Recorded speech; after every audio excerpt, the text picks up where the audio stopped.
Dark Secrets of Ancient Symbols. 5 stories about ancient symbols. Welcome to Ancient Symbols, where forgotten signs lie etched in stone, waiting, watching. These symbols appear on cave walls, lost artifacts, even in dreams, across cultures that never met. No one knows who carved them first. No one knows what they truly mean. But one thing is certain. Those who claim to understand them don't last long. Because some knowledge doesn't enlighten, it consumes. Story 1. The Rongorongo Symbols. Easter Island's Silent Warning. There is an island in the middle of the Pacific Ocean, a place so isolated, the nearest inhabited land is over 2,000 kilometers away. You know it by its stone giants, the moai. But Easter Island hides something far more disturbing than statues, hidden in fragments of wood. Etched in a language no one alive can read are the Rongorongo symbols, a script so strange, so alien. Some believe it wasn't meant for human eyes at all. In 1864, Catholic missionaries arrived on Rapa Nui, Easter Island, hoping to bring faith to what they saw as a crumbling culture. But what they found terrified them. Among the villagers were carved wooden tablets, covered in strange, looping glyphs. No one remembered how to read them. And when asked, the locals grew silent. Some would whisper that the symbols were not written, but received. "They are not ours," an elder said. "They were given to us by something from the sky." The tablets were taken. Most were lost. A few were shipped to museums. But one, known as the Katie tablet, remained in a private collection. In 1997, Dr. Alyssa Marin, a linguistic archaeologist, was granted permission to study it in person. For weeks, she tried to decode the script. She began noticing patterns, repeating figures, a bird, a crescent, what looked like a man, with no face, and always in sequences of 3s. Then something strange happened. She started dreaming of the island, of standing in front of a moai at night, while the symbols moved across its face like fireflies. She told her colleagues. They dismissed her. Stress, they said. Lack of sleep. Until one morning, she didn't show up to work.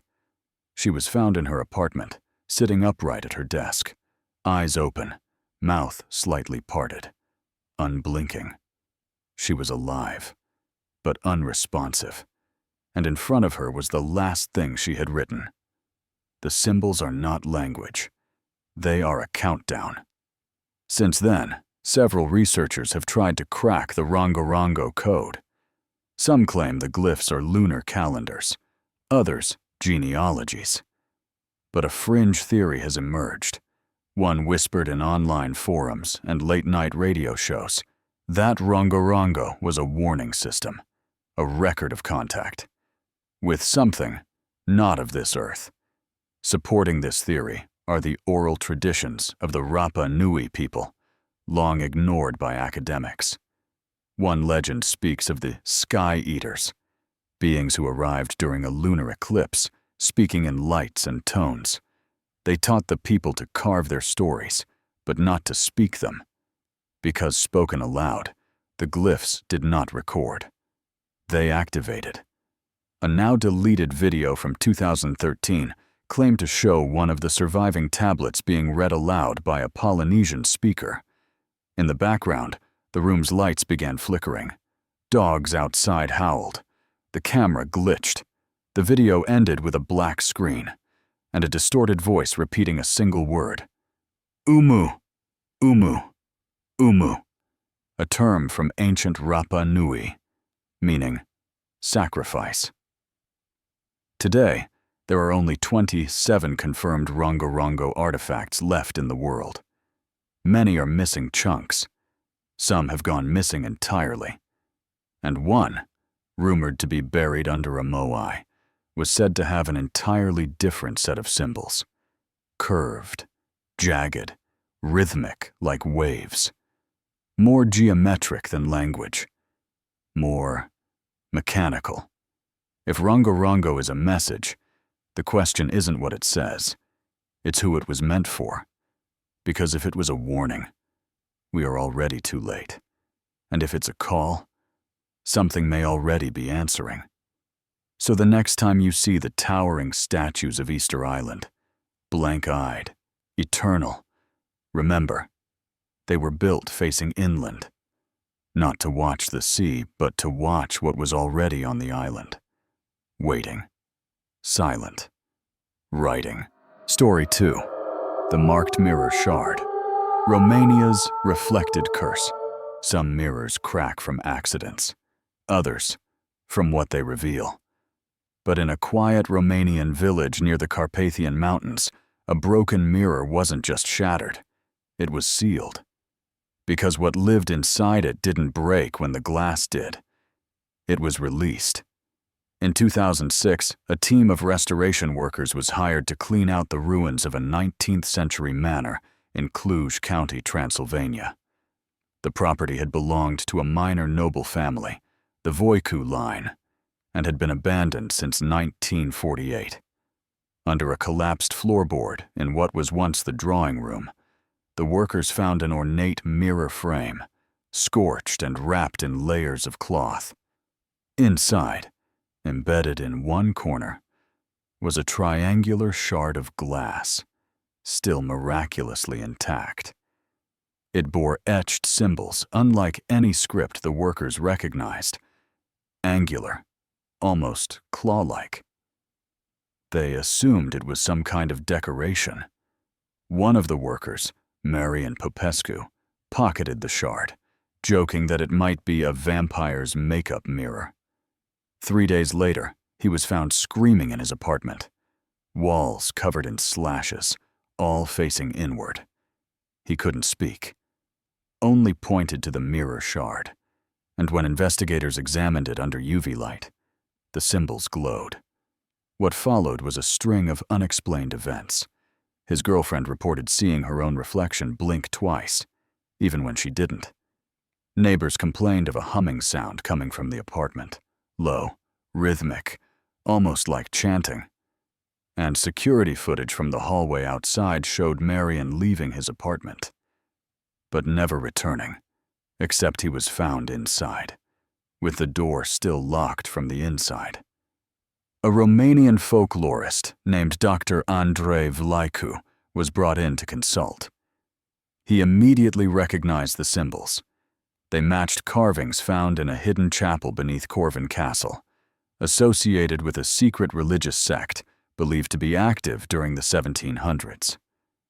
This sect practiced a form of inverse exorcism, not to cast spirits out, but to trap them in objects. The mirror, Vlaicu theorized, was never decorative. It was a prison. The shard was sent to a museum in Bucharest for containment. It was placed in a lead-lined display case under 24/7 surveillance. But then, the symbols began changing. Where once there were just 4 etched glyphs, now there were 5. Then 6. It was as if something inside the shard was writing back. A curator, curious, droit, and reckless, touched the glass without gloves. She later said it felt warm, like breathing sardine skin. That night, she scrawled pages of incoherent script on her apartment walls before disappearing completely. The last line written before she vanished, "It can see me now." To this day, no one can explain how the glass resists damage, or why it grows darker with time, as if something behind it is approaching the surface.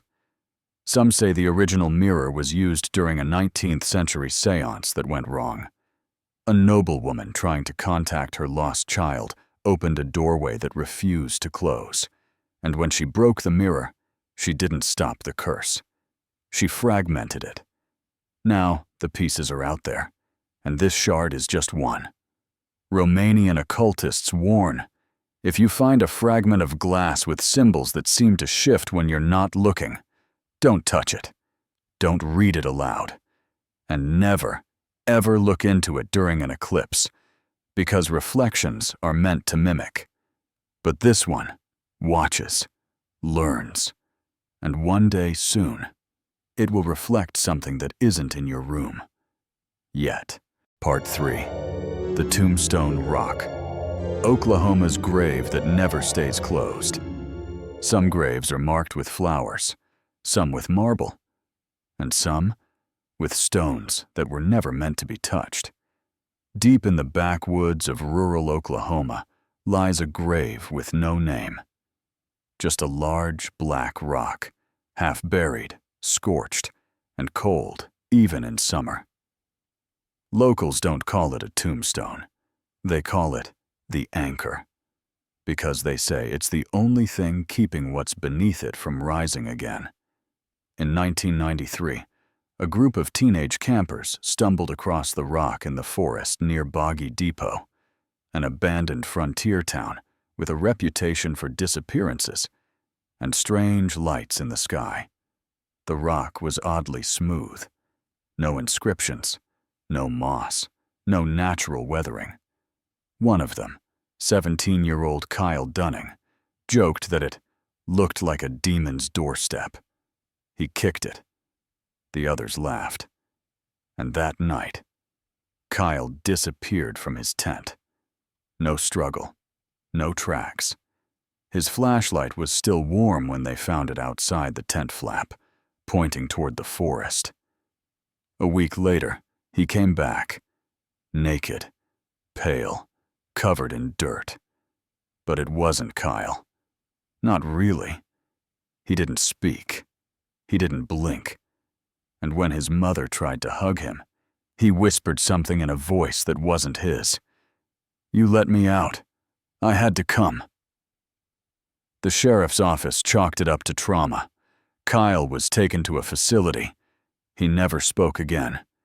He died in his sleep 6 months later. Heart failure, they said. But the autopsy revealed his internal organs were reversed, as if his body had been mirrored from the inside out. After Kyle's case, rumors of the rock spread. Locals claimed it wasn't a tombstone, but a seal, meant to bind something buried long before Oklahoma became a state. Older Cherokee oral histories spoke of a stone of silence, placed by tribal shamans to keep a shadow eater from crawling out of the earth. This creature, they said, could wear the faces of those it devoured, but never their souls. In 2008, a paranormal YouTube channel, Midnight Haunts, featured the rock. They brought a thermal camera. At night, the rock gave off no heat signature at all, like it absorbed warmth. But when they played back the audio, there was a low, wet breathing sound, lasting for 7 minutes straight, even though the site was dead silent during filming. And near the end of the video, something chilling happened. The rock shifted, just slightly, like something beneath it had exhaled. The channel deleted the video 2 weeks later. One of the hosts vanished during a road trip. Another was found locked in a motel room, muttering numbers over and over. 7 hands, 7 voices, 1 face. Today, hikers say you can still find the stone if you go deep enough into the woods. They say it's surrounded by animal bones, always arranged in a perfect circle. Some even say if you touch it, you'll start to dream of a mirror in the dark. A mirror where your reflection is always just a little bit off. And if you stare too long, it starts smiling before you do. If you ever hike through Boggy Depot and find a black stone that feels colder than ice, don't touch it. Don't speak near it. And whatever you do, don't kick it. Because it isn't just marking where someone was buried. It's holding something down. And it's been waiting for someone like you. Story 4. The mark on her neck. When dreams burn. Truth into flesh. Some dreams are meaningless. Some are echoes of stress. And some aren't dreams at all. They are memories of things your mind forgot, but your soul never did. In 2020, a 29-year-old woman named Yoonji, living in Busan, South Korea, began experiencing a recurring nightmare. Every night, she would find herself walking barefoot through a long, pitch-black hallway. The walls were wet, breathing, and at the end stood a door with no handle, just a thin slit of light underneath. She never reached it. She'd wake up sweating, heart pounding. But then came the mark. One morning, while brushing her hair, Yoonji noticed a small burn at the base of her neck. It wasn't a bruise, it looked branded. A tiny curved line, raised and red, like it had been pressed into her with something hot. She thought it was an allergic reaction, until it grew. Every night after the dream, the mark would extend, line by line. Within 2 weeks, it formed a half ring of symbols she couldn't identify. And worse, she started forgetting words. Not unusual ones, simple ones. The Korean words for mirror, key, mother. They'd vanish from her mind like they'd never existed. Terrified, she visited neurologists. They found nothing. But when she visited a linguist, hoping the symbols meant something, they froze when they saw her neck. They pulled out an old book from the University of Seoul's archive. Inside was a photo of an ancient Mayan carving discovered in Guatemala in the 1970s. It showed a priest standing before a door carved into stone, and around his neck, the same ring of symbols. The inscription's translation was rough, but one phrase stood out. The path to the door of memory must first be burned into the flesh. The professor was stunned. The symbols were part of a pre-Mayan ritual used to call memory from a former life. But Yoonji had never been to Guatemala. She'd never left Asia, and she wasn't ethnically connected to the region. Until she learned the truth. She was adopted as an infant from a Seoul hospital. No birth records, no nationality confirmation. Just a name, and a faint circular scar at the base of her spine. She tried to dismiss it. Coincidence. Suggestion. Until the dream changed. One night, she made it to the door. It opened, and behind it was a blinding white room, with walls covered in the same burning glyphs. She walked forward, and something stepped out from the far wall. It had her face, but older, weathered, smiling, and it whispered in perfect, ancient Mayan, "Welcome back. You finally remembered." The next day, Yoonji lost her ability to read Korean entirely. Letters twisted on the page. Street signs made her dizzy. But when she looked at the Guatemalan script, it felt natural. She could understand it, instinctively. Today, Yoonji lives alone. She no longer dreams of the hallway. But every few weeks, a new mark appears, spreading slowly across her back like a second spine. She says she's remembering things now. Not as dreams, but as memories. Places she's never visited, languages she's never studied, names she shouldn't know. And when she writes them down, she enters a trance, writing symbols in long, circular patterns, as if recreating something ancient, something unfinished. So what if some dreams aren't random? What if they're echoes, trying to wake you up to who you were before you became who you are? But the question is, if the symbols unlock your past life, what part of you do they take away to make room? If you wake up with strange burns, if you lose words you once knew, and if the mirror shows you someone older looking back, be careful, because you may not be forgetting. You may be returning. And once you open the door in the dream, You can't unremember what's been waiting behind it. Story 5. The sound that became a symbol. When audio opens a door. In science, sound is vibration, measurable, harmless. But in certain corners of the world, there are frequencies that behave differently. Not just heard, but seen. Not just analyzed, but felt. This is the story of a sound file found deep in the Amazon. A simple recording. Until someone played it. And reality began to unravel. In 2021, a Brazilian audio engineer named Felipe Andrade was sent a corrupted recording from a missing expedition team. The team had vanished weeks prior in a remote section of the western Amazon, near the Peru border. The file was labeled only 110, no metadata, no timestamps, just 1 minute and 10 seconds of faint crackling and distant tones, too low to be natural, too patterned to be noise. Felipe fed it into a waveform visualizer, curious if it held hidden data. What he saw made him freeze. The audio waves didn't look like standard peaks and valleys. They formed a coiling spiral, like a double helix twisted into a circular pattern. Not randomly, perfectly, repeatedly. And when printed out, the symbol was nearly identical to an ancient carving found on a cliff wall in Peru's Marcahuasi Plateau, a site associated with high strangeness, UFO sightings, and vanishing hikers.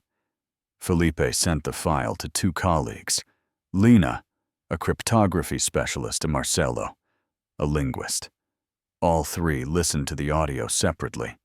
Within 48 hours, they began to exhibit the same symptoms: loss of appetite, restless sleep, intense, hyper-realistic dreams. Each reported a door in the jungle, tall, black, and humming.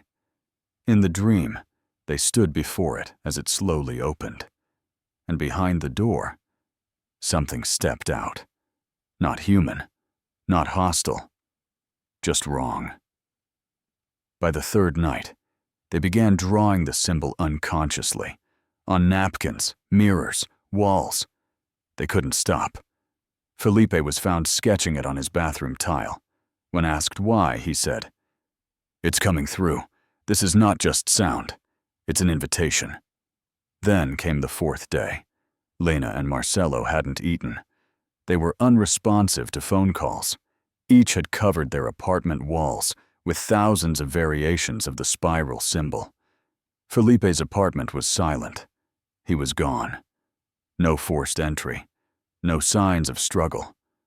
But investigators found one thing on the ceiling above his bed: a large, burned version of the symbol, melted into the plaster, as if by heat or acid. No other damage. The original file, 110, was analyzed by a government lab. Their conclusion? The waveform was not random. It contained consistent fractal patterns, some resembling bioacoustic signatures, like those found in whale songs or encrypted signals. But one segment stood out. At exactly 0047, the sound spike formed a perfect copy of a quipu symbol, a type of knotted Andean code used by the Inca. But this knot didn't match any historical record. It was something new, or something very, very old.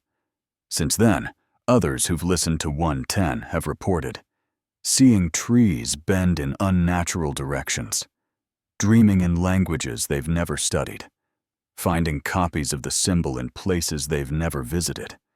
Some believe the expedition in the Amazon didn't vanish. They crossed over. And the sound recording isn't just a remnant. It's a transmission. A doorway encoded in frequency, not meant for ears, meant for something deeper. If you ever receive an audio file with no sender, if it contains no music, no words, just tones, don't listen to it, because certain frequencies don't travel through air. They travel through thought, and when they find a mind tuned just right, they open something. A door in the jungle, a mind turned inside out, and something stepping through. Conclusion. Could symbols really hold power? From a scientific view, some believe these are remnants of lost languages or recurring archetypes born from the human subconscious. Others suspect hoaxes or coincidences. But spiritually and mythically, symbols are never just shapes. They're doors, triggers, names. In some traditions, the act of understanding activates something ancient, something that was meant to stay buried. And once you've seen the meaning, you've already been seen. Some truths are hidden not to protect themselves, but to protect you. So if you ever find yourself staring at a symbol that feels too familiar, don't try to understand it.